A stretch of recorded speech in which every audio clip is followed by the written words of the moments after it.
Kinuna na rin ang DNA sample sa mga labi ng mga posibleng magulang ni Senator Grace Poe sa pagpapatuloy ng DNA testing para raw mapatunayan ang pagiging natural-born Filipino ng senadora. Kinailangan pang kumuha ng mga permit para mahukay ang kanilang mga labi. Narito report ni Marizo Mali.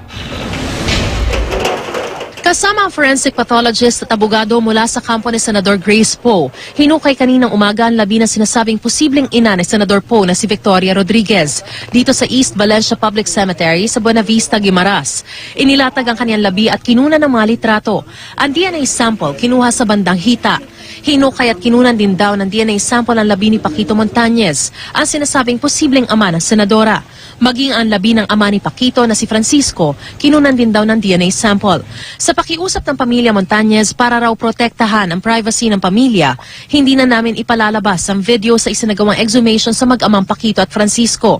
Kinailangan daw kunan ng DNA sample si Francisco dahil sa kwento-kwento sa lugar na baka siyang nakabuntis kay Victoria. The team of Senator Poe, of course, wanted to verify and confirm the authenticity of her maternal roots, also the parental roots. That is why there was the exhumation. Possibly si Francisco Montañez or his son, Paquito. That is why this exhumation, to determine the proximity of relationship. Only the result of DNA could ascertain. That is why kinuha na yung dalawa. Pero sa pamilya Montañez, walang question daw na si Paquito ang ama ni Poe. Magnobyo raw dati sina Victoria at Paquito. Kotso lang na daya.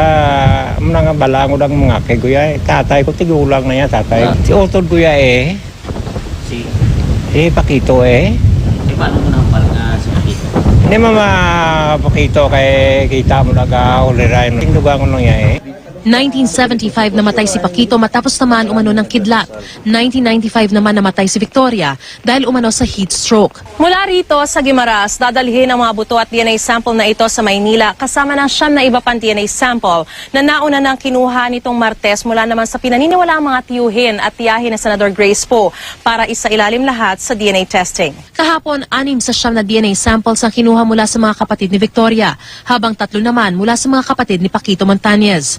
Bago nito noong December 14, una nang nakuhanan ng DNA sample sina Lorena de Chavez, ang sinasabing tiyahin ni Poe, at ang pinaniniwalaan ding dalawa niyang kapatid na sina Malin at Magdalena nang pumunta sila sa Maynila.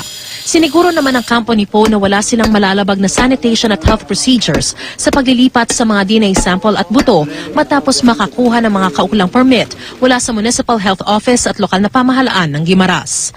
Mula rito sa Guimaras, Mariz Umali, GMA News.